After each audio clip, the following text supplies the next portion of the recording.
ఇంకా ముఖ్యంగా ఇక్కడ రోజా మాట్లాడుతూ ఉంది. ఏం మాట్లాడుతుంది అసలు అర్థం ఉందా పర్థం ఉందా అర్థం కావట్లే ఆమెకి. అసలుకి ఇంగిద్దం కోల్పోయారా అనిపిస్తుంది అప్పుడప్పుడు. ఇక్కడంట కొండలంట తవ్వేశారంట. నిజంగా పాత వీడియోలు ఉన్నాయి, 2024 ముందు వీడియోలు, ఇవాళ వీడియోలు నీకు తిరిగి చూపిస్తాం. ఆ ఊరు తీసుకెళ్తాం, ఎవరు తవ్వారు ఎవరు తవ్వలేదనేది.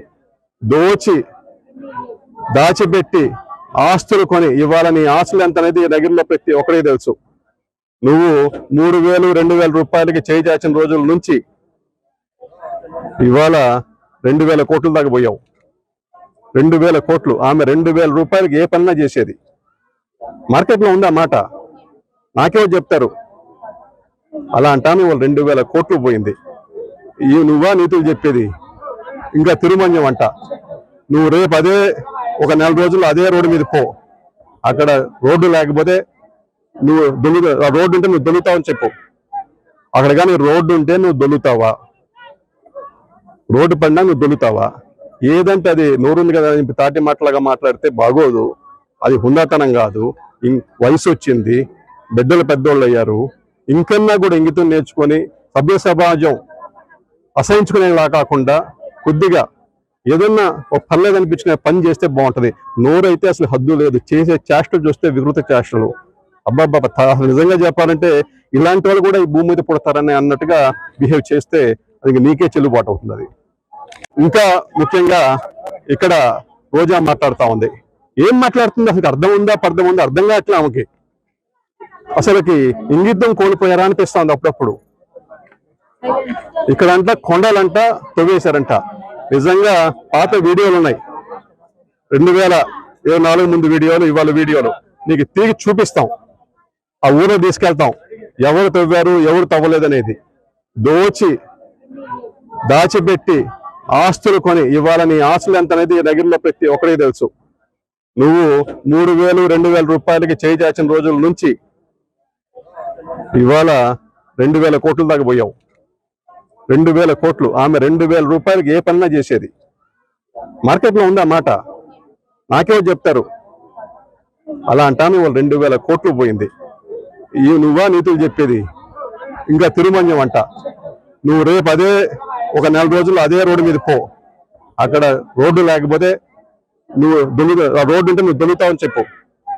అక్కడ కానీ రోడ్డు ఉంటే నువ్వు దొల్లుతావా? రోడ్డు పడినా నువ్వు దొల్లుతావా? ఏదంటే అది నోరుంది కదా అని తాటి మాటలాగా మాట్లాడితే బాగోదు. అది హుందాతనం కాదు.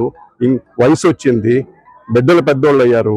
ఇంకన్నా కూడా ఇంగితం నేర్చుకొని సభ్య సమాజం అసహించుకునేలా కాకుండా కొద్దిగా ఏదన్నా ఒక పర్లేదు అనిపించుకునే పని చేస్తే బాగుంటది. నోరైతే అసలు హద్దు లేదు. చేసే చేష్టలు చూస్తే వికృత చేష్టలు.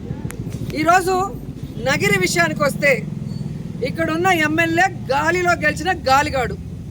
కరోనాలో ప్రజలతో లేడు, ప్రజల్ని పట్టించుకోలేదు, ప్రజలకు ఒక చిన్న పని కూడా చేయలేదు. ఆ తర్వాత ఏ రోజు కూడా ప్రజలలో ఆయన లేడు. ఈవీఎంల మ్యానిపులేషనో లేకపోతే గాల్లో గెలిచాడో ఆ దేవుడికి తెలియాలి. నగిరి నియోజకవర్గంలో గెలిచిన రోజు నుంచి ఈ రోజుటి వరకు ఒక్క అభివృద్ధి కార్యక్రమం చేశాడా? కేవలం దోచుకోవటం, దాచుకోవటం. ఈరోజు ఇసుకలో నేను అఫీషియల్స్కి చెప్తున్నాను అండ్ భానుప్రకాష్కి కూడా చెప్తున్నాను, నీకు నోరు రోజు రోజుకి పెరిగిపోతుంది. నిన్నలా మొన్న మీరు మాట్లాడిన దాని మీద ఇప్పుడు నేను కేసు ఇవ్వబోతున్నాను. అలాగే డెఫర్మేషన్ సూట్ కూడా వేయబోతున్నాను. ఇన్ని రోజులు నువ్వు కౌన్సిలర్కి ఎక్కువ ఎమ్మెల్యేకి తక్కువ అని వదిలేశాను. కానీ రోజు రోజుకి నీకు బాగా ఎక్కువైపోయి నువ్వు మాట్లాడే విధానానికి ఫుల్ స్టాప్ పెట్టాలని ఈరోజు మేము ఒక డెసిషన్ తీసుకుంటున్నాం. ఎందుకంటే నిన్ను కన్న తల్లే నిన్ను చీత్కరించుకుంది. నీ తోడబుట్టిన వాళ్ళే, నీ తమ్ముడు కానీ నీ సిస్టర్ కానీ నిన్ను చీత్కరించారంటే నువ్వు ఎంత పెద్ద నీచ్ కమీనో అందరికీ తెలుసు. నువ్వు నా గురించి మాట్లాడేంత అర్హత నీకు ఉందా అని అడుగుతున్నా. ఈరోజు నువ్వు ఎమ్మెల్యే అయిన తర్వాత గంజాకి అడ్డాగా మారిపోయింది పుత్తూరు నగిరి. నువ్వు ఎమ్మెల్యే అయిన తర్వాత ఈరోజు డ్రగ్స్కి అడ్డాగా మారిపోయింది. నువ్వు ఎమ్మెల్యే అయిన తర్వాత ఈరోజు అక్రమ మైనింగ్ జరుగుతుంది, అక్రమ ఇసుక. ఇవన్నీ చేస్తూ నువ్వు మా మీద నిందలేస్తున్నావు. రాబోయేది జగన్మోహన్ రెడ్డి గారి ప్రభుత్వం.